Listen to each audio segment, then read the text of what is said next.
Hola mi gente, yo soy Vivo Christopher de Ecuador. Esta vez vamos a hacer un tutorial de cricket. Algunos lo conocen como disco y pues se hace de la siguiente manera.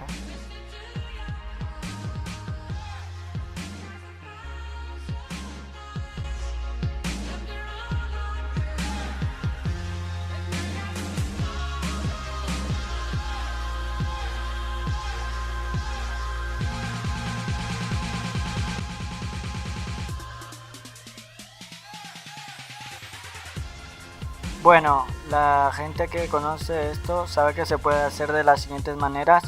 Puede ser con dos manos, con una mano, en diferentes posiciones. Primeramente es recomendable que comiencen a hacer la base.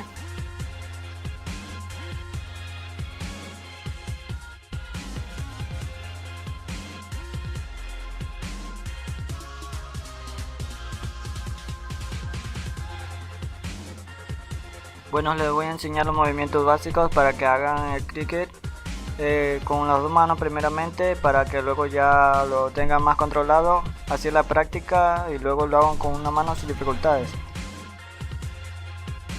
Bueno, el movimiento principal sería así. Tienes que apoyar la mano. Si se dan cuenta, la parte de la muñeca gira un poco hasta este punto, da un medio giro el cuerpo, así.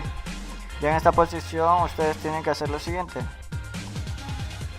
alzan aquí, alzan la mano y giran la muñeca.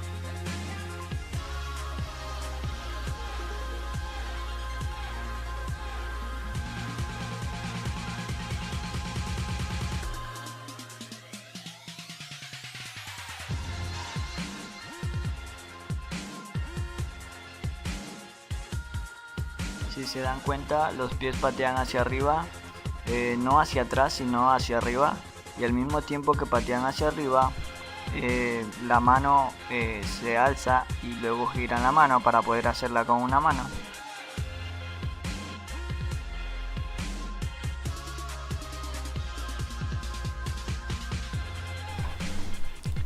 Eso tienen que practicarlo mucho para poder hacer el cricket con una mano. También la muñeca debe calentar bastante para que no se lesione, lesionen aquí. Deben calentar bastante la muñeca y practicar, si pueden, un ritmo determinado, no tan apresurado como yo, que estoy haciendo el vídeo muy apresurado, por eso me canso muy rápido. Nada, pues chicos, creo que eso ha sido todo. Espero les haya gustado el video y les haya servido. Yo soy Vivo Christopher y nos vemos hasta un próximo video. Chao.